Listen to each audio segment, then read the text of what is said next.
Good morning. Good morning.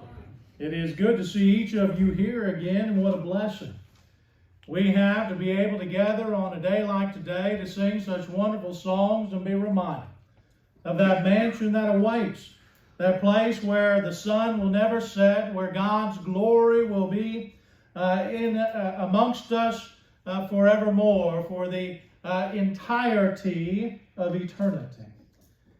And as we've been looking at and examining God's precious Word here on Sunday mornings, we've been looking at those fundamental lessons, that pure spiritual milk, if you will, that will help us grow into salvation.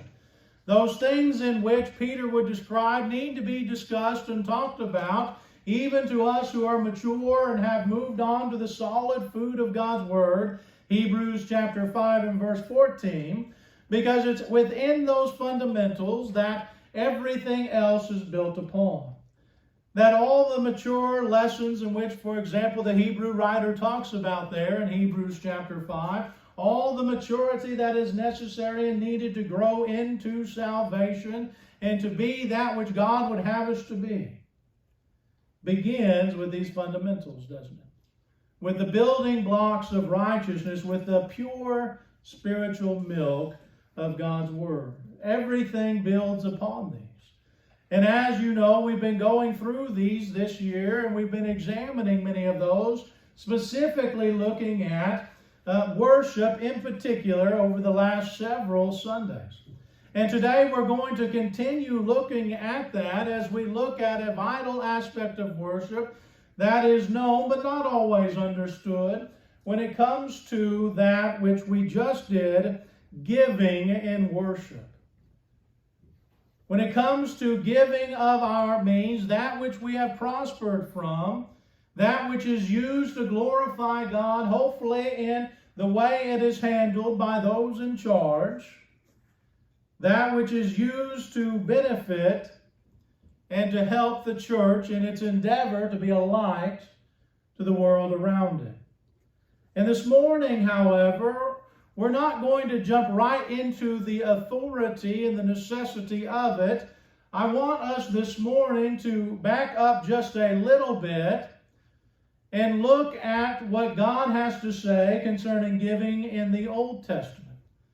You might ask yourself, well, why is it necessary to do that? Because when it comes to, in particular, this act of worship, much of what is said in the New Testament is completely based on what God had already established within the Old Testament. And so when we look at this particular lesson, it's vital to examine the Old Law first and God's thoughts on it, and then next week look at God's thoughts concerning what we've learned and understood and how that can then apply to the authority we find for giving within the New Testament or the New Covenant pages of God's precious message. And so with that in mind, let's go ahead and look at our first point. If you have your handout, before we go into anything, why study the Old Testament? We're under the new law. We're under the law of Christ. Galatians chapter 6 and verse 2. We're not under that Mosaic law. We're not under the patriarchal law. Why even take the time to go back and examine anything within it if we do not find our authority there? In other words, as Colossians 3:17, we don't listen to what it says concerning how we find our authority. Our authority is in the law of Christ, not, as I said, the Mosaic law or the patriarchal law that went alongside with the Mosaic and was actually first in the Old Testament. This is not a new question, is it? People have been asking this for years. People have wondered, what is the point? Why should we, when we study things like giving in the New Testament or singing in the New Testament, why should we examine anything concerning the Old Law or the Old Testament in that? Well, as we will look at and as we will see, there's a lot of principles that God expects us to know from the Old Testament that will apply to the New. No, we don't find our authority there, but we are to learn from the old and understand the principles therein, because it is the foreshadow to that which is fully revealed in the New Testament. In other words, God was using the law of Moses. And in this case, as we'll discuss here in a moment, tithing and giving to God, he was using that to prepare the Israelites for what should be expected under the new law. When we look at passages like Romans 15 and verse 4, we read this: "For whatever was written in former days," that being the Old Testament, "was written for our instruction," or learning, "that through endurance and through the encouragement of the Scriptures we might have hope."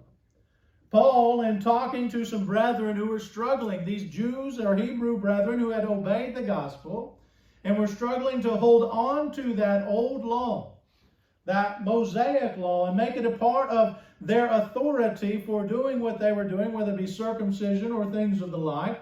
Paul had spent much of the previous chapters dealing with that, saying, listen, we're not under that old law.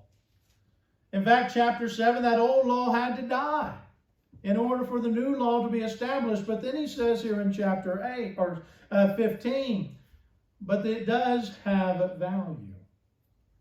The old law brings great value to our understanding of the new. In fact, it brings endurance, encouragement, and hope. To the brethren there at Corinth, he would write in 1 Corinthians 10 and verse 11. Now these things happened to them, that being the Israelites that he had just talked about, as an example, but they were written down for our instruction, on whom the end of the ages has come.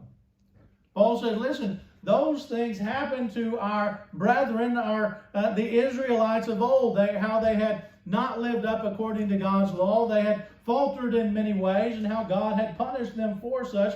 He says, but it wasn't written down for them. They went through it. It was written down for us, that we can learn from it, that we can find those principles. No, we don't find our authority in it, but we learn from the examples that took place. Our lesson today is the perfect case study for this. When it comes to giving and worship, there's really not that much information in the New Testament on it. There's not like what we see with singing, or even what we see with the Lord's Supper.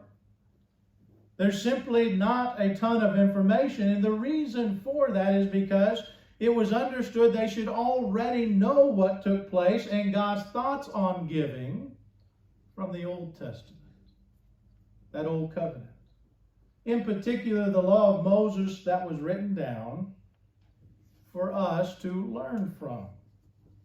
And so this morning, let's then consider this reality, that what we learn from that can help us in principle with the authority we find in the New. So why study the Old Testament? Because it gives us insight into the mind of God, into the principles, into the thought process that God has concerning, in this case we're going to look at this morning, concerning giving to Him. Understanding this vital point helps us in understanding truth. So what about tithing in the Old Testament, as it's typically called? As the Old Testament describes it, it talks about the tithing that must take place. In other words, a tenth that is given. When we look at the Old Testament, what do we learn from it? Well, we do find tithing under the patriarchal law. In other words, before the law of Moses was even established, we do see examples or illustrations of those of old who are under that patriarchal law, whom we don't have written down specifically the rules like the Mosaic and the law of Christ. But we do see examples of this. The first mention of tithing is in Genesis chapter 14, verses 18 through 20, where we find Abraham has just come back from saving Lot and his family who had been taken captive. Sodom and Gomorrah, who had been conquered, and its people were taken captive, and Abraham took his mighty men with him, and they had defeated those kings and were bringing his people back and were coming back, and he comes across Melchizedek. In the New Testament, the Hebrew writer would make this point concerning this interaction, but this man who does not have his descendant from them received tithes from Abraham, and blessed him who had the promises. It is beyond dispute that the inferior is blessed by the superior. Now, the Hebrew writer is simply pointing out that Abraham was inferior to Melchizedek, who was a prophet, a priest, and a king, who is not talked about concerning his father or his beginning or his end, and so in that sense is a shadow to Christ. But what we see from this is that Abraham, when he came back and he met Melchizedek, being the inferior, he gave Melchizedek a tenth, a tithe, of all that he had gathered or won in his battle, that he had become victorious in. The second mention of tithing in the patriarchal age is found after Jacob's ladder of Genesis 28, 12 through 22, where we see Jacob creating an altar to worship to God and dedicated a tithe or a tenth of all God gave him back to God. All right, and so when we look at this, this is the first time we find tithing and worship connected. So we see that under the patriarchal law, we have illustrations of where tithing was something God required of his people. Under certain circumstances where worship was found, a tenth or a tithe was given. Now again, we're not given all the details like we are in the Old Testament with the Mosaic law. But we do see these types of things take place.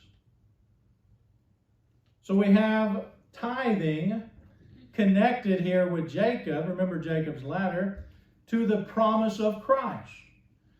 Jacob learns of a prophecy that Christ is going to come, the Messiah is going to come, and he tithes to God in worship in such. What about the more common concept, or concepts, if you will, found in the Mosaic law? In other words, the tithing under the law of Moses. Again, as I said, there's many more examples and illustrations because we were given today what God expected in every detail concerning giving of the old Hebrew people, of how they were to give to God in every facet. The law of Moses is the most detailed of all the laws. And in that, the expectation of exactly what God is thinking concerning it. And there are so many principles when it comes to giving that we find in the law of Moses. For example, in the Book of Numbers. In the Book of Numbers, we find two different concepts. One, we find the concept of using tithes as a way of supporting God's workers.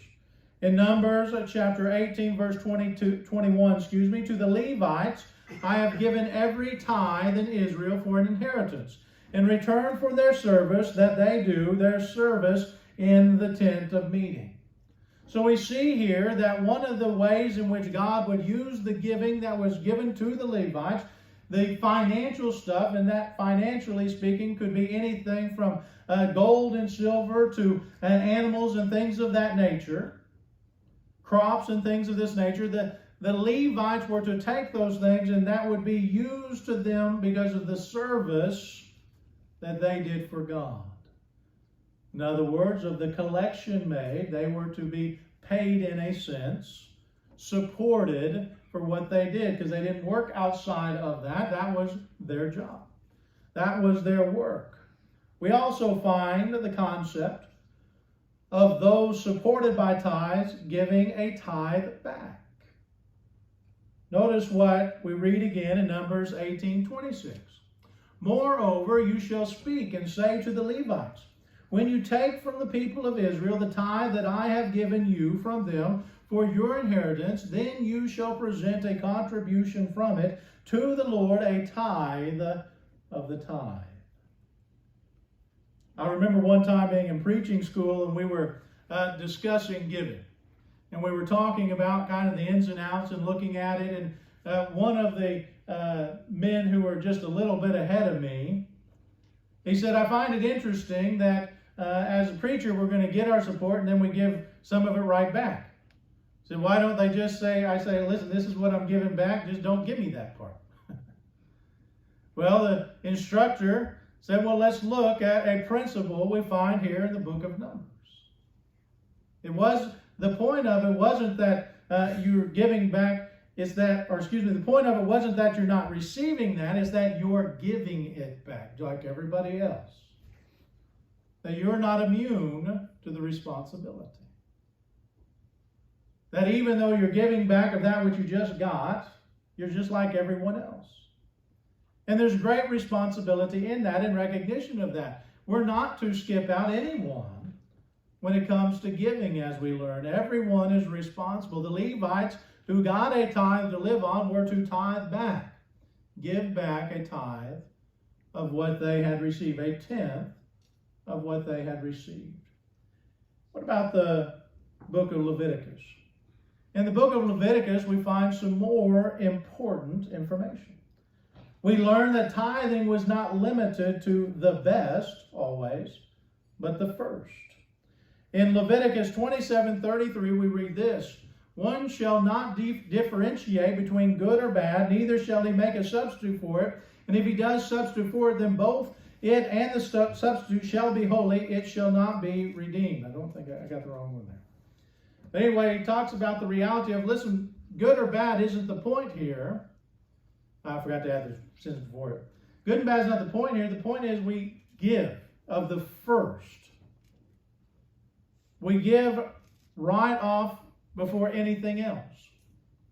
God expected the Israelites, when they received a blessing from Him, when they were prospered by whatever means it was, whether it be the fields or it be the livestock, whether it be financial gain in trade, whatever it was, they were to give right from the first. Now, they also gave of the best when it came to the sacrifices and things of that nature, but the first was of the most importance. Why? Again, the principle is declared. God is the most important in our lives.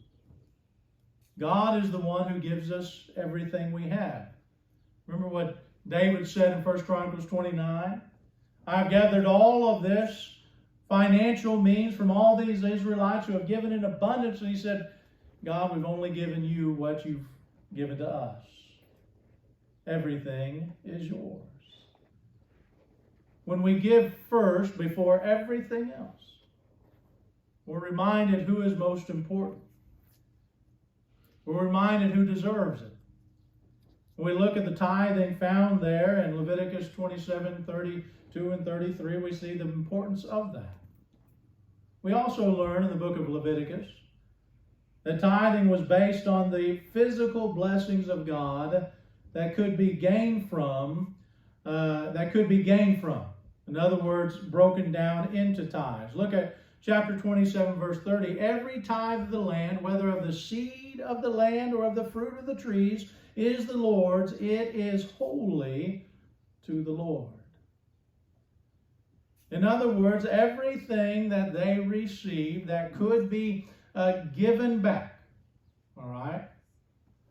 You can't give back the rain you're blessed with or things along those lines, but everything that you were given, that they were given, they were to give back a tenth.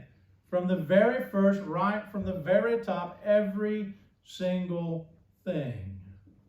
We also see in Leviticus 27, verse 32, and every tithe of herds and flocks and every 10th animal of all that passes under the herdsman's staff shall be holy to the Lord. As we see in the book of Leviticus, we give what's first. And we give what we have been prospered in. But you can't give what you haven't prospered. What about the book of Deuteronomy? In the book of Deuteronomy, we again learn several facts, four in fact, that are vital to our lesson here. God, first and foremost, determined when and where the tithe was to be given. When we look at Deuteronomy chapter 12 and verse 11, then to the place of the Lord your God will choose, to make his name dwell there. There you shall bring all that I command you, your burnt offerings and your sacrifices, your tithes and the contribution that you present, and all your finest vow offerings that you vow to the Lord. Notice, God's the one who makes the rules. It isn't up to man to decide.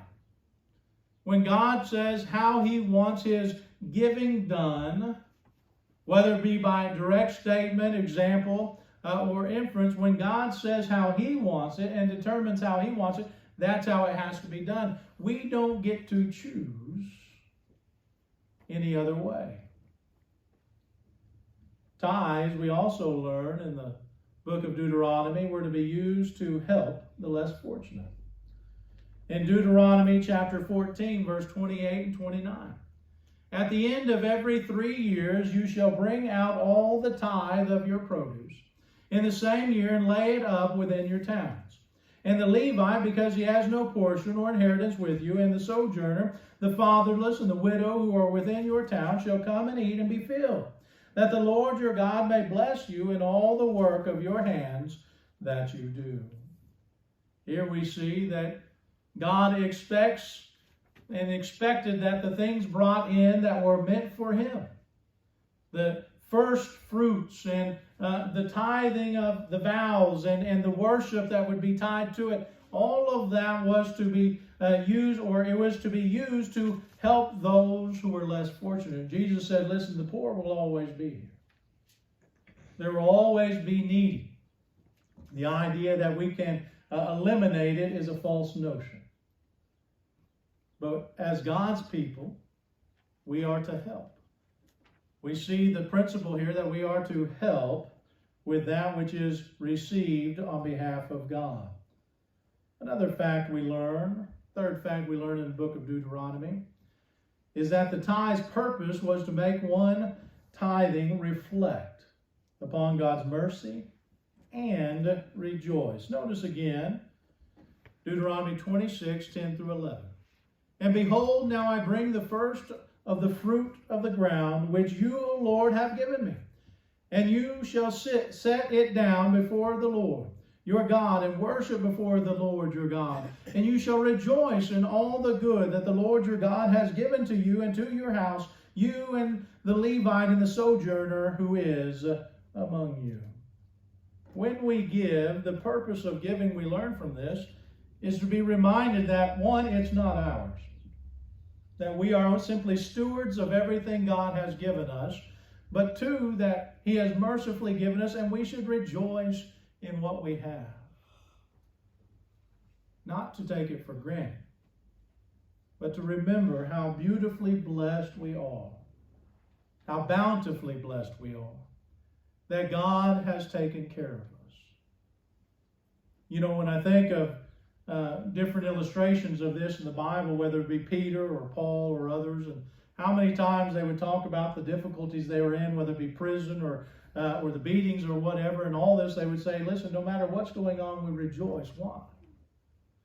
Because they're reminded of how blessed they have been by God. A principle they learned from the book of Deuteronomy. Fourthly, the tithe for those under the Mosaic law was meant to please God, that he may give more abundantly to those that gave according to his word. In Deuteronomy chapter 26, 14 through 15, we read this. I have not eaten of the tithe while I was mourning, or removed any of it while I was unclean, or offered any of it to the dead. I have obeyed the voice of the Lord my God. I have done according to all that you have commanded me. Look down from your holy habitation from heaven, and bless your people Israel and the ground that you have given us, as you swore our fathers, a land flowing with milk and honey. When we look at our giving, we see the relationship between God and the Israelites. God clearly says over and over and over, listen, You do what you're supposed to do. You give of the first of your fruits. You give what you're supposed to give when it comes to worship and how you're supposed to give of it. And I will take care of you. As we talked a little bit in Bible class, Matthew chapter 6, verse 33, seek first the kingdom of God and his righteousness, and all these things. What things? The verses right before that are food, our clothing, our shelter. The physical things we need, God will provide so that we don't have to worry about those. If we give like we're supposed to give, if we live like we're supposed to live for Christ and God, we learn from the Old Testament as well that God will take care of us. Tithing in the Old Testament is important to study. And as you can see here, there are many great things we are expected to learn. And thus, know about God and how he feels concerning giving. What his mindset, written down, is concerning that which belongs to him, that which he has given us, but is his ultimately. Through our giving, there is so many things that we can learn in these Old Testament principles that apply and will help us in our worship of God, because giving is an act of worship, in our worship of God when we give. It's not just about writing that check or putting that cash or coins in the plate. It's not just about every Sunday reflecting upon that which you have prospered in and setting something aside to give on the first day of the week. There's much more to it. The mindset behind it, the principles offered for it, the things that are expected, the rejoicing that ought to come from it. When the Bible talks about joyfully giving, as we'll discuss next week, it's reflecting upon this, isn't it? That as joyful givers, we're joyful because we know what we have been blessed with. We have taken the time to remind ourselves of how God has helped us prosper, how God has taken care of us, how God has showed us grace, mercy, and love. Next week, we'll examine the authority for giving, why we give like we do, and the things that are said. But I want us this week to reflect upon what God has said concerning these things, these principles that we find in the Old Testament that will help us understand the expectations found in the New. As you reflect upon your walk with God, as you reflect upon how blessed you have been, I pray that you meditate on that each day, that you're reminded of how great it is to be a child of God, found in his kingdom, awaiting an eternity with him. Yes, things are difficult in this life. Yes, things can be a challenge, but God will take care of us if we are seeking first the kingdom of God, physically and spiritually. Again, that's not the greatest or the biggest, but he will take care of us, our every need. If you've been struggling in your walk with God lately, if you've been struggling with your worship and giving or any other aspect of your walk with God, now is the time to make that right. Now is the time to get that corrected in your life so that you can help others do the same. We live in a world that doesn't understand giving properly.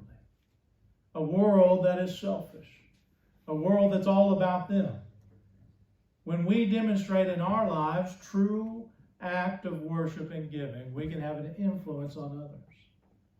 We can demonstrate through our knowledge, our reaction, and our action to joyfully giving in the Lord.